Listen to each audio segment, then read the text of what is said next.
anaposema ni tajiri namba moja, wewe unapinga vipi? Chief yule ndio tajiri kwa vijana Tanzania nzima. Mimi namkubali kwa maneno yake, kila kitu namkubali kwa sababu anamiliki magari ya kifahari. Ile nyumba yake ukija kuiangalia ni Ikulu, alafu ni mtoto mdogo mwenye pesa nyingi. Sasa ile kauli yake yupo sahihi. Yeye ni tajiri kwa vijana namba moja Tanzania, anamiliki pesa nyingi, ni bilionea. Alafu nikwambie kitu kimoja ndugu yangu, yaani usihisi labda mimi nikiongea namzungumzia Chief Godlove ukahisi labda hata mimi mwenyewe labda na njaa. Hapana. Na ndio maana miliki hata iPhone macho matatu.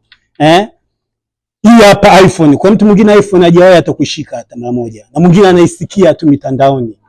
Sasa wote utapingana mimi nini? Kwa hiyo yule mtu ni mtu mkubwa. Chief Godlove ni tajiri mkubwa Tanzania, na sio Tanzania tu. Jamaa kaondoka Kenya akaja kuonekana Kenya ndio namba moja kwa vijana. Ndio maana kubali hata kauli yake moja, alizungumza kauli moja ya kibabe. Alisema kurudi leo maskini ni kitu kigumu sana. Labda wewe ndio kamkill God.